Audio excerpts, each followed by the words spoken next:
સુરતમાં canal road લાડવી crossing પાસે અકસ્માત સર્જાયો હતો તો પૂર પર ઝડપે પસાર થતી કાર નહેરમાં ખાબકી ગઈ હતી। લાડવી ક્રોસિંગ પાસે સ્ટીયરિંગ પરથી કાબુ ગુમાવતા ઘટના સર્જાઈ હતી। આસપાસ ઉપસ્થિત લોકોએ દોડી આવી કાર ચાલકનો જીવ બચાવ્યો। સદનસીબે કોઈપણ પ્રકારની જાનહાનિ સર્જાઈ નથી। જેસીબી દ્વારા કારને બહાર કાઢવાની તજવીજ હાથ ધરવામાં આવી છે। અંકલેશ્વરમાં બેકાબુ કાર દિવાલ તોડી ઘરમાં ઘૂસી ગઈ।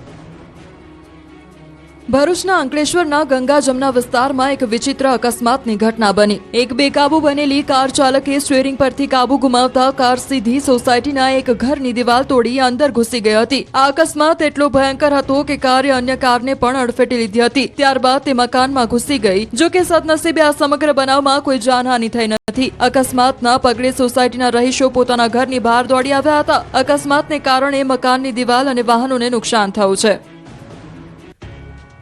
જેતપુરમાં રોડ પર ચાલુ બાઇકે ઊભા થઈ યુવકે ખેલ કર્યા। વધુ એક બાઇક ચાલકના સ્ટન્ટ કેમેરામાં કેદ થયા છે। દાવા પ્રમાણે આ વિડીયો જેતપુરના જૂનાગઢ રોડથી તીનબત્તી ચોક વચ્ચેનો છે, જેમાં બાઇક ચાલક જોખમી રીતે સ્ટન્ટ કરતો જોવા મળ્યો। વાહનથી ધમધમતા રસ્તા પર ચાલુ બાઇક પર યુવક ઊભો થઈ ગયો અને સ્ટન્ટ કરતો જોવા મળ્યો। આ ઘટનાને જાગૃત રાહદારીએ કેમેરામાં કેદ કરી। મહત્વનું છે કે પોલીસ દ્વારા સ્ટન્ટબાજોને કાયદાનો પાઠ ભણાવવામાં આવે છે, છતાં કેટલાક લોકો સુધરવાનું નામ નથી લઈ રહ્યા। ત્યારે વધુ એક વખત સ્ટન્ટબાજીનો વિડીયો વાયરલ થતા લોકોએ આ સ્ટન્ટબાજને કાયદાનો પાઠ ભણાવવા પોલીસને અપીલ કરી હતી। અમદાવાદના બોપલ વિસ્તારમાં મારામારીનો વિડીયો વાયરલ થયો છે। સોસાયટીમાં ગાડી પાર્ક કરવા બાબતે અપશબ્દો બોલવા બાબતે બોલાચાલી થઈ હતી, જે બાદ મારામારી થઈ ગઈ હતી। આરોપ છે કે આરોપીઓ સોસાયટીના ચેરમેન અને સેક્રેટરીને અપશબ્દો બોલતા ફરિયાદીએ અપશબ્દો બોલવાની ના પાડી હતી અને જે બાદ આરોપીઓ ઉશ્કેરાઈ જઈ મારામારી કરી દીધી હતી। આ મામલે પોલીસ ગુનો દાખલ કરીને વધુ તપાસ શરૂ કરી છે।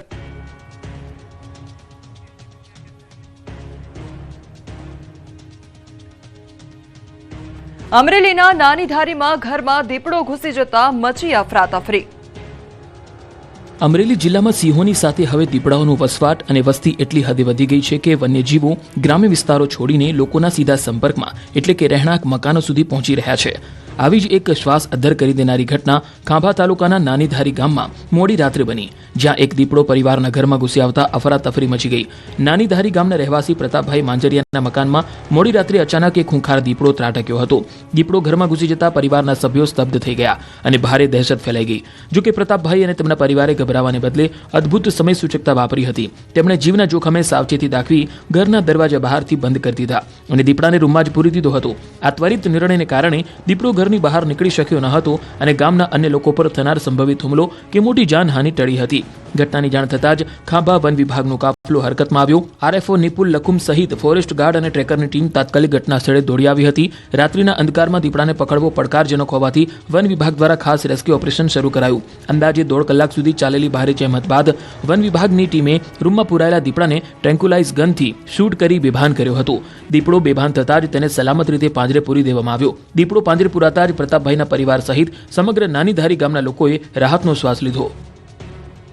તો આ તરફ દમણની દુકાનમાં દીપડો ઘૂસી ગયો। દમણમાં દીપડાની દહેશત વધી રહી છે। શિકારની શોધમાં ફરતો ફરતો દીપડો એક દુકાનમાં ઘૂસી ગયો હતો। નાઇટ માર્કેટમાં આવેલી એક દુકાનમાં દીપડો આવી ચડતા નાસભાગ મચી ગયો હતો। મીઠાઈની દુકાનના બીજા માળે દીપડો સંતાયો હતો। આ અંગેની જાણ દુકાન માલિક અને અન્ય લોકોને થતા ફફડાટ ફેલાયો હતો। તુરંત વન વિભાગ, ફાયર અને પોલીસની ટીમને જાણ કરવામાં આવતા ઘટના સ્થળે પહોંચ્યા હતા। દીપડાને ઝડપવા કાર્યવાહી કરવામાં આવી હતી। પાંજરા ગોઠવી દીપડાને ઝડપવા પ્રયાસ કર્યા।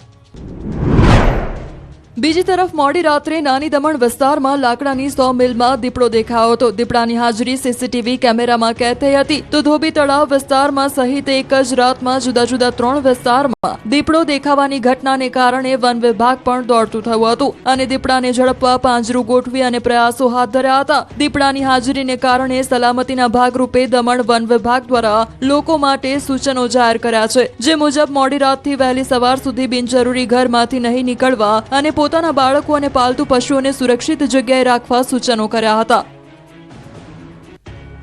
ખંભાળિયામાં આખલો કેનાલમાં ફસાતા જેસીબીની મદદથી કાઢવો પડ્યો। શહેરના રસ્તા પર આતંક મચાવનાર આખલો જ્યારે કેનાલમાં ફસાઈ ગયો તો તેને જેસીબીથી બહાર કાઢવો પડ્યો. દ્વારકાના જામખંભાળિયામાં રોડને બાનમાં લેનારો આખલો દોડતા દોડતા કેનાલમાં ફસાઈ ગયો હતો. દ્વારકા જામનગર હાઈવે પર ખંભાળિયા બાયપાસ પાસે પસાર થતી પાણીની પાઇપલાઇનની કેનાલમાં આખલો ફસાયો હતો. આખલાએ બહાર નીકળવા માટે ધમપછાડા કર્યા હતા, પરંતુ આખલો બહાર નીકળવામાં સફળ નહોતો થયો. આ અંગેની જાણ એનિમલ કેર ચેરિટેબલ ટ્રસ્ટને થતા તેમણે તુરંત જેસીબીને બોલાવીને રેસ્ક્યુ શરૂ કર્યું હતું. 3 કલાકની ભારે જહેમત બાદ આખલાને બહાર કાઢવામાં આવ્યો હતો. ચંડોળા તળાવ, વિસનપુર તળાવ બાદમાં હવે અમદાવાદના વટવા તળાવમાં